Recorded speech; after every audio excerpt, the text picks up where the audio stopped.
Film के शुरुआत में हमें ये बताया जाता है कि आज से 1000 साल पहले इंसानों के जैसे दिखने वाले मॉन्स्टर्स, जिनको टाइटन कहा जाता है, उन लोगों ने पूरी दुनिया को डिस्ट्रॉय कर दिया और जिससे पूरी इंसानियत धरती पर से खत्म होने की कगार पे आ जाता है। जो लोग उन टाइटन से बच गए थे, वो लोग खुद को 3 ऊंची दीवार बना के उसके पीछे छुप गए, इस उम्मीद से कि अगर दोबारा टाइटन्स आ गए तो ये दीवार उनकी सुरक्षा करेगी। इस बीच और 100 साल बीत चुके हैं और लोग टाइटन्स को भूल चुके हैं। अब उन टाइटन्स की कहानी सिर्फ किताबों में ही लिखी स्टोरी बन गई है, जो कि बच्चों को डराने में इस्तेमाल होता है। दीवार के पीछे रहने वाले लोग चाहकर भी वो दीवार पार करके बाहर नहीं जा सकते, क्योंकि टाइटन के डर से उस गांव में दीवार के पार जाने को भी अलाउ नहीं किया जाता था और इसी वजह से लोग वहां सीमित साधनों पर बहुत मुश्किलों में दिन काट रहे थे। दीवार के अंदर बसी दुनिया का 3 हिस्सों में बांटा गया था।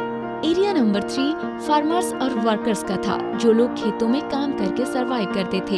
एरिया 2 इंडस्ट्रियल एरिया था, जहां बड़ी बड़ी फैक्ट्रियां लगाई गई थी। और एरिया नंबर 1 प्राइमरी था, जहां के अमीर लोग इस पूरे सिटी को कंट्रोल कर रहे थे और किसी को भी एक एरिया छोड़ के दूसरे एरिया में जाने के लिए इजाजत नहीं थी। एरिया नंबर 3 में एक गांव जिसका नाम मुनजेन था, वहाँ एक लड़का रहता था जिसका नाम था एरिन। वो लड़का बहुत ही टैलेंटेड था और वो टाइटन से डर के 4 दीवार में एक कैदी की तरह जिंदगी गुजारना नहीं चाहता था, क्योंकि उसमें हमेशा कुछ बड़ा करने की ख्वाहिश होती थी और वो चाहता था कि वो बाहर की दुनिया देखे। इस बात को वो अपने दोस्त अरमीन और मिकासा के साथ भी शेयर करता है, क्योंकि वो टाइटन्स पर बिल्कुल भी बिलीव नहीं करता था। उसे पता था कि कोई टाइटन ही नहीं है। उसे लगता था कि लोग टाइटन से डरते हैं, इसीलिए यहाँ छुपे बैठे हैं। उसका मेल दोस्त अरमीन भी बहुत ही टैलेंटेड होता है। वहाँ पर किसी को भी कोई चीज इन्वेंट करने की इजाजत नहीं थी, क्योंकि वहाँ का गवर्नमेंट का मानना था अगर इंसान अपनी सक्सेस के लिए कुछ करेगा तो गलत ही करेगा। और उसकी जो फीमेल दोस्त थी उसका नाम मिकासा था। एरिन और मिकासा एक दूसरे को बहुत पसंद करते थे और वो एरिन के साथ एक हैप्पी लाइफ गुजारना चाहती थी। एक दिन वो तीनों उन लोगों की फेवरेट जगह पे मिलते हैं और वहाँ एरिन दीवार के उस पार जाने को इरादा कर लेता है और उन लोगों भी जाने के लिए मना लेते हैं। उस दीवार के पास आर्मी का सख्त पहरा था और पहली बार वो लोग आर्मी की नजर से बचे उस दीवार के एकदम नजदीक पहुंच जाते हैं। इससे पहले कि वो और आगे बढ़ते, वो पकड़े जाते हैं। वो लोग बस सोल्जर्स के हाथों मरने ही वाले होते हैं कि तब वहाँ का कप्तान सौदा आ जाता है और वो उन लोगों को बचा लेता है, क्योंकि वो आदमी जानता था कि एरिन बहुत टैलेंटेड है और वो उससे लाइक भी करता है। वो उन्हें बताता है कि तुम लोगों को यहाँ नहीं जाना चाहिए था, चले जाओ यहाँ से और भूल कर भी कभी उस दीवार के पास मत आना। इससे पहले कि एरिन अपने दोस्तों को लेके वहाँ से निकल पाता, वहाँ उस पास की जमीन थराने लगती है जैसे कोई भूचाल आया हो। किसी को कुछ समझ नहीं आता और तभी दीवार के ऊपर से बड़े बड़े पत्थर बरसना शुरू हो जाता है। और जब ये लोग दीवार के ऊपर देखते हैं तो वो लोग खुद पर यकीन नहीं कर पाते, क्योंकि वहाँ दीवार के ऊपर एक बहुत बड़ा जलता हुआ टाइटन होता है, जो कि दीवार से भी बहुत बड़ा होता है। इसे टाइटन को जायंट टाइटन कहा जाता है। वो टाइटन अब अपने पैरों से दीवार पे ठोकर मारने लगता है। इससे पहले इन लोगों में किसी ने भी पहले टाइटन नहीं देखे होते। वहाँ का कप्तान अपने आदमियों से उस जायंट टाइटन पर हमला करने को कहता है, पर वहाँ जितने भी हथियार थे वहाँ के सरकार उन्हें चलाने से मना किया होता है। उसी दौरान वो जायंट टाइटन दीवार पे एक बड़ा होल करके वहाँ से गायब हो जाता है। किसी को कुछ समझ आने से पहले दीवार के उस छेद जिसे वो बड़ा टाइटन ने बनाया था, उसके अंदर से बहुत सारे टाइटन बाहर निकलते हैं। वो इंसानों की तरह दिखते थे, पर इंसान से बहुत ही बड़े थे। वो लोग यहाँ के इंसानों को देख के खुश हो जाते हैं, क्योंकि उन लोगों को बहुत सारा खाना मिल गया था। आर्मी के सोल्जर्स भी अब जान जाते हैं कि ये टाइटन्स इंसानों पे हमला करेंगे, इसीलिए वहाँ रखे तोप से ये लोग टाइटन्स पे हमला कर देते हैं, जिससे उन टाइटन्स को चोट तो पहुँचता है, पर वो लोग नहीं मरते, उल्टा वो खुद को रिकवर कर पा रहे थे। अब ये लोग समझ जाते हैं कि इन मॉन्स्टर्स को मारा नहीं जा सकता। अब टाइटन्स इंसानों पे हमला करना शुरू कर देते हैं। तादाद में बहुत ज्यादा होने के कारण वो लोग चारों तरफ से इंसानों को घेर लेते हैं और उन्हें खाने लगते हैं। कुछ को वो कुचल के भी मार देते हैं। चारों तरफ अफरा तफरी मच जाता है। कुछ डरे हुए सोल्जर्स टाइटन्स का खाना बनने से खुद को मार डालना प्रेफर करते हैं। अपनी जान बचाने को वहाँ लोग एक बड़े होल के अंदर घुसने लगते हैं। इरिन और मिकासा भी वहाँ जा रहे होते हैं, पर मिकासा वहाँ एक छोटे बच्चे को बचाने चली जाती है और उस बच्चे को बचाने के वजह से वो बाहर ही रह जाती है। यहाँ पर भीड़ इतनी ज्यादा था कि इरिन चाहकर भी उसके पास नहीं पहुँच पा रहा था और ये बड़ी भीड़ उसे खुद व खुद ढकेलते हुए होल के अंदर ले जाता है और होल की दरवाजे को लॉक कर दिया जाता है। हालांकि एरिन वहां से निकलना चाहता था, पर लोग उसे ऐसा नहीं करने देते। मिकासा उस बच्चे को पकड़े हुए होती है और एरिन उसे देख रहा होता है। तभी वहाँ एक फीमेल टाइटन आती है। इधर एरिन एकदम मजबूर होता है, वो सिवाय देखने के और कुछ भी नहीं कर पाता और वो टाइटन मिकासा और उस छोटी बच्ची दोनों को ही निगल लेती है। फिर वहाँ पे खामोशी छा जाती है। एरिन किसी तरह जबरदस्ती उस होल से बाहर निकल जाता है और वो देखता है जिस होल में सारे के सारे सर्वाइवर्स है, उस होल को चारों तरफ से टाइटन ने घेर लिया है। छत उखाड़कर वो टाइटन्स लोगों को खाने लगते हैं। एरिन वहां से निकल जाता है। उसके चारों तरफ मालवा था, खाली तबाही ही तबाही, और एरिन सिटी की तरफ बढ़ने लगता है। उसके बाद हमें 2 साल बाद की कहानी दिखाई जाती है। अब एरिन भी एरिया 2 में था। एरिया 2 की दीवारें ऊंची और ज्यादा मजबूत थी, इसीलिए टाइटन्स यहाँ तक नहीं पहुँच पाते और ये जगह सेफ था। इसीलिए एरिया 3 के बचे हुए सारे सर्वाइवर्स एरिया 2 में आ गए थे। पर यहाँ आने के बाद भी इन लोगों का हालत खराब है, क्योंकि यहाँ की आबादी अब बढ़ चुकी है और यहाँ पर इन्हें खाना और पानी दोनों की कमी होती है। अब अगर इन लोगों को भरपेट खाना है तो उनके खुद की एरिया यानी एरिया 3 जो अब टाइटन के कब्जे में है उससे छुड़ाना होगा। इसलिए यहाँ मिलिट्री की एक ट्रेनिंग चल रही होती है। टाइटन से लड़के पूरी तरह से उस जगह को टाइटन से मुक्त करेंगे और एरिन भी उस टीम में होता है। दरअसल उसे अपनी दोस्तों मिकासा लेने के लिए उस टीम में होता है। अब कमांडर वहाँ सभी को कहता है कि एरिया 3 में जिस होल से सारे मॉन्स्टर्स आए थे, हमें उसे बंद करना होगा। प्लान के मुताबिक हम वहाँ पे एक ब्लास्ट करेंगे और ब्लास्ट के वजह से जितना मालवा गिरेगा उससे वो होल बंद हो जाएगा और जिससे टाइटन कभी भी एरिया नंबर 3 में दोबारा नहीं आ पाएंगे। ये टीम अब तक 2 साल की सख्त ट्रेनिंग से गुजर चुका था। अब इन लोगों को ये भी पता था कि टाइटन को कैसे मारा जा सकता है। दरअसल इनके पीछे से गर्दन पर वार किया जाए तो टाइटन्स मर जाएंगे और दोबारा कभी भी जिंदा नहीं होंगे। अब रात को ये पूरी टीम एरिया 3 में दाखिल हो जाती है और जब वो लोग थोड़ा आगे बढ़ते हैं तो उन्हें एक बच्चे की रोने की आवाज आती है। यहाँ की एक फीमेल सोल्जर्स उस बच्चे को बचाने आवाज की दिशा में आगे बढ़ने लगती है, तो एरिन भी उसके पीछे जाता है और जब वो बच्चे के पास पहुँच जाते हैं तो देखते हैं ये कोई इंसान का बच्चा नहीं बल्कि ये तो एक टाइटन का बच्चा था, पर वो बच्चा भी बहुत ही बड़ा था। तभी वो बच्चा इन दोनों को पकड़ने की कोशिश करता है, पर वो नीचे गिर जाता है और फिर वो बहुत जोर से रोने लगता है, जिससे सारे टाइटन जग जाते हैं, इन लोगों के पीछे पड़ जाते हैं। पर यहाँ का जो कमांडर है वो इन लोगों को अकेला छोड़ के एक्सप्लोजिव से भरे ट्रक को लेके यहाँ से भाग जाता है। अब वो लोग पूरी तरह से टाइटन से घिर चुके थे और अचानक से वहाँ पे टैलेंटेड टाइटन सिक्री सिक्सीमा आ जाता है। वो वहाँ बहुत सारे टाइटन्स का शिकार करता है। उसके साथ उसकी एक साथी भी होती है जो कि थी मिकासा। असल में एरिन समझाता था कि मिकासा मर चुकी है क्योंकि उसे एक टाइटन ने निगल लिया था, पर उस वक्त इसी सिक्सीमा ने ही उसे बचा लिया होता है और टाइटन्स के साथ फाइट करना भी मिकासा को इसी ने सिखाया होता है। उसने उससे बताया कि टाइटन से डरना नहीं, उनसे लड़ना होगा, तुम्हें अपने गुस्से को इनके खिलाफ इस्तेमाल करना होगा। अब वो दोनों मिलके सारे टाइटन को मार देते हैं और एरिन और उसके साथियों को बचा लेते हैं। लेकिन मिकासा एरिन को देख के खुश नहीं होती, उसकी आंखें नफरत और गुस्से में भरा हुआ होता है।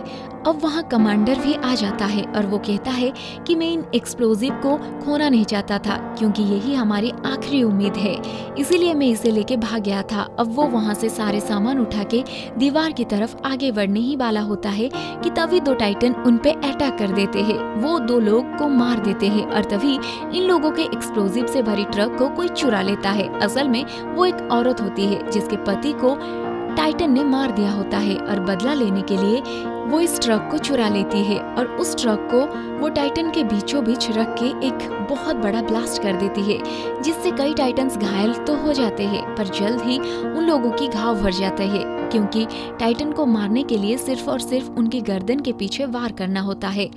कमांडर जब देखता है कि सारे एक्सप्लोजिव खत्म हो गया है तो वहाँ से भाग जाता है और बाकी बच्चे लोगों को टाइटन घेर लेते हैं। और तभी एरिन को सिक्सिमा की बात याद आता है। टाइटन से लड़ने के लिए तुम्हें अपने गुस्से का इस्तेमाल करना होगा और उनसे निडर होकर लड़ना पड़ेगा, क्योंकि टाइटन्स हमारे दुश्मन नहीं है, हमारा डर हमारा दुश्मन है। उसके बाद एरिन अपने गुस्से को इस्तेमाल करता है और उन टाइटन्स पे टूट पड़ता है। वो कई सारे टाइटन्स को मार देता है, पर तभी एक टाइटन उस पे हमला करता है, जिसे एरिन का एक अंग कट जाती है। वहीं दूसरी तरफ एरिन के दोस्त को उस टाइटन ने पकड़ लिया था और उससे अपने मुंह में डालने जा रहा था, पर तभी एरिन दोबारा उस टाइटन पे हमला कर देता है। इससे पहले कि वो टाइटन एरिन के दोस्त को निगल लेता, एरिन वहां तक पहुंच जाता है और अपने दोस्त को खींच के उसके मुंह से निकाल देता है। उसका दोस्त तो बच जाता है, पर एरिन खुद उस टाइटन के मुंह में रह जाता है और टाइटन उसे निगल लेता है और उसकी एक हाथ भी कट जाता है। कुछ ही सेकंड्स में वो टाइटन के पेट के अंदर पहुंच जाता है। उधर जब मिकासा देखती है कि टाइटन ने उसके प्यार एरिन को निगल लिया है, तो वो उस टाइटन पे हमला कर देती है, पर जिस फ्लाइंग ऑब्जेक्ट से वो उड़ रही थी अचानक से वो खराब हो जाता है और वो नीचे गिर जाती है।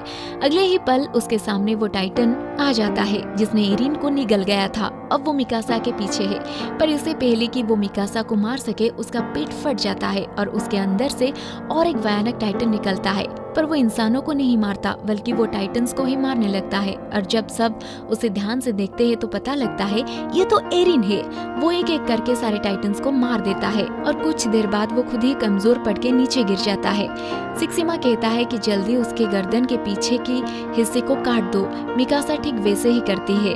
वो उस टाइटन की गर्दन के पिछले हिस्से को काट देती है और अगले ही पल उस टाइटन के अंदर से एरिन अपने ओरिजिनल लुक में बाहर निकलता है और उसने जो हाथ और पैर खो दिए थे अब वो भी वापस आ चुके होते हैं। ऐसा लगता है मानो उसने दोबारा जन्म लिया है। वहीं ऊपर से सिक्सिमा सेव खाते हुए ये सब कुछ देख रहा होता है। ऐसा लग रहा था जैसे सिक्सिमा को सब कुछ पहले से ही पता था कि आगे क्या होने वाला है। उसके बाद हमें फ्लैशबैक में एक सीन दिखाया जाता है जहां एरिन के छोटा सा बच्चा था और उसके पापा एक साइंटिस्ट थे। वो अपने बेटे के शरीर में एक वैक्सीन इंजेक्ट करते हैं। हालांकि एरिन का माँ ऐसा नहीं चाहती थी, तो एरिन का डैड उसे बोलते हैं कि हमारा बेटा आगे जाके इस दुनिया को और इस इंसानियत को बचाएगा। तभी वहाँ पे कुछ गवर्नमेंट के कुछ लोग आ जाते हैं, दरअसल कुछ आर्मी ऑफिसर्स, और ये सब मिलके एरिन को छुपा देते हैं। दरअसल गवर्नमेंट को पता चल चुका था कि एरिन के पापा यहाँ कुछ एक्सपेरिमेंट्स कर रहे हैं और तब की टाइम पे गवर्नमेंट ने सारे एक्सपेरिमेंट्स को बंद किया होता है। इसीलिए वो ऑफिसर्स एरिन के पिता के सारे डॉक्यूमेंट्स जला देते हैं। वहाँ पे एरिन के पिता के साथ वो कप्तान भी होता है जिसने कहानी की शुरुआत में एरिन को बचाया था। वो असल में एरिन के पिता के एक अच्छे दोस्त भी थे। यही कारण था कि वो एरिन को इतना पसंद करते थे और वहाँ से आर्मी ऑफिसर्स एरिन और उसकी माँ को अपने साथ ले जाते हैं। कहानी प्रेजेंट टाइम में शिफ्ट होता है जहाँ पर उस कमांडर ने एरिन को बंद रखा होता है। एरिन को ये भी समझ नहीं आ रहा था कि अचानक से वो टाइटन में कैसे बदल गया, पर उसके दिल में खुशी थी क्योंकि उसने अपने दोस्तों की जान बचाई थी। अब कमांडर एरिन को एक खतरा समझता है, सबका दुश्मन, इसीलिए वो एरिन को बंद किया होता है। यहाँ पे एरिन के पिता के वो कप्तान दोस्त भी थे जो कि कमांडर से कहते हैं कि हमें एरिन को छोड़ देना चाहिए क्योंकि वो इस जंग में हमारी मदद कर सकता है। कमांडर जब देखता है कि कप्तान एरिन के सपोर्ट में कह रहा है तो वो उस कप्तान को ही मार देता है, पर मरते हुए कप्तान एरिन को बताते हैं कि तुम्हारी माँ और बाप का कातिल भी यही कमांडर है। अब एरिन और उसके दोस्त कमांडर के खिलाफ हो जाते हैं और इससे पहले कि कमांडर उन सब लोगों को मारने की ऑर्डर देता, वहाँ ऊपर से एक बहुत बड़ा टाइटन आके नीचे गिरता है। वो इन लोगों पर हमला कर देता है जिसमें वो कमांडर भी मारा जाता है और उसके बाद वो टाइटन एरिन को उठा के अपने साथ ले जाता है। एरिन के दोस्त समझ नहीं पाते कि आगे क्या करना है। वहीं एरिन को दिखाया जाता है जिसके सामने ही सिक्सिमा होता है। वो बताता है कि ये जो टाइटन्स है इन्हें किसी और नहीं बल्कि इंसानों ने ही बनाया है। तुम्हारे पिता ही वो साइंटिस्ट थे जिन्होंने एक एक्सपेरिमेंट किया था। दरअसल वो आर्मी के लिए एक जैविक हथियार बना रहे थे, पर उन जैविक हथियारों को वो कंट्रोल नहीं कर पाते थे और वो वायरस जल्द ही पूरी दुनिया में फैल गया, जिसे इंसान टाइटन में बदल गए और उन्होंने इंसानों पर ही हमला कर दिया। सिक्सिमा उससे ये भी बताता है कि तुम्हारे पिता इन टाइटन को खत्म करना चाहते थे, इसीलिए उन्होंने छुप के बहुत सारे एक्सपेरिमेंट किए और एक वैक्सीन भी बना लिए थे, जिस वैक्सीन को उन्होंने तुम्हारे बॉडी में इंजेक्ट कर दिया था। और इससे पहले कि वो अपनी एक्सपेरिमेंट को पूरी तरह से खत्म करके दुनिया से टाइटन की नामो निशान मिटा देते, उससे पहले ही उन्हें मार दिया गया और उनका एक्सपेरिमेंट बीच में ही रुक गया। पर जो वैक्सीन तुम्हारे पिता ने तुम्हारी बॉडी में डाला था, उसे तुम सभी टाइटन का सामना कर सकते हो। तुम कभी भी टाइटन में बदल सकते हो और ये बात मुझे पहले से पता था।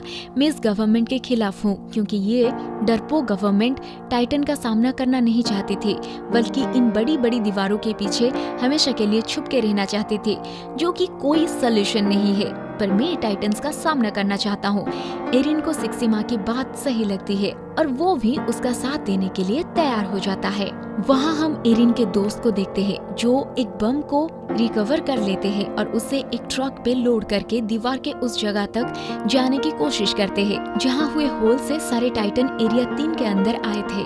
पर तभी उनके सामने सिक्सिमा आ जाता है जो कि बोलता है कि हमें इस बम का इस्तेमाल उस होल को बंद करने को नहीं बल्कि एरिया 2 की दीवार तोड़ने के लिए करना चाहिए, ताकि वो लोग भी मजबूर हो जाए टाइटन से लड़ने के लिए। यही एक रास्ता है इन टाइटन को पूरी तरह खत्म करने को, नहीं तो हम सबको हमेशा इन दीवारों के पीछे ही जिंदगी बितानी पड़ेगी। एक बार हम उन टाइटन को हरा दे तो हम इस गवर्नमेंट को भी गिरा देंगे, फिर हम आजादी से अपनी मर्जी पे सारे के सारे एक समान जिएंगे।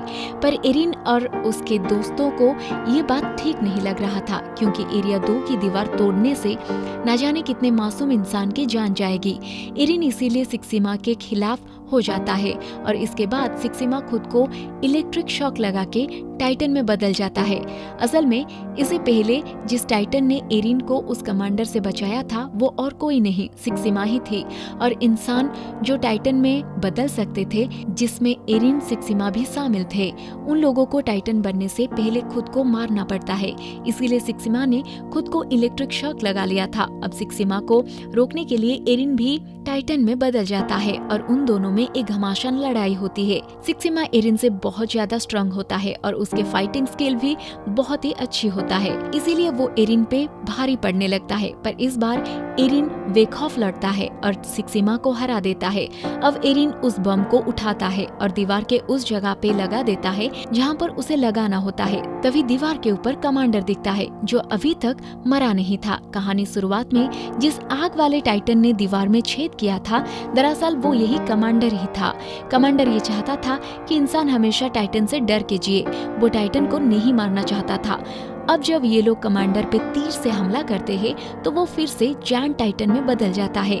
एरिन चाहकर भी अकेला उसे कभी नहीं हरा सकता, पर तभी सिक्सिमा भी उसका साथ देता है। अब इन तीनों में एक आइकॉनिक लड़ाई होता है और इसी बीच उनके पास जो एक्सप्लोजिव होता है उससे वो उस जायंट टाइटन के मुंह में डाल देते हैं और एक बड़ा एक्सप्लोजन होता है जिससे उस कमांडर टाइटन का तो खात्मा हो ही जाता है। साथ में दीवार के कुछ हिस्से टूट जाने के कारण डगर सारा मालवा नीचे गिरता है और वो होल बंद हो जाता है, जिससे टाइटन एरिया 3 में दाखिल हुए थे।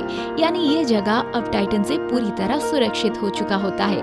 और उधर एरिन और मिकासा को दिखाया जाता है जो दीवार के ऊपर खड़े होते हैं, और जैसा एरिन का सपना था वो दीवार की बाहर की दुनिया को देखना चाहता था, यहाँ उसे विशाल समंदर दिखता है और जिंदगी में पहली बार वो लोग समंदर देख पाते हैं।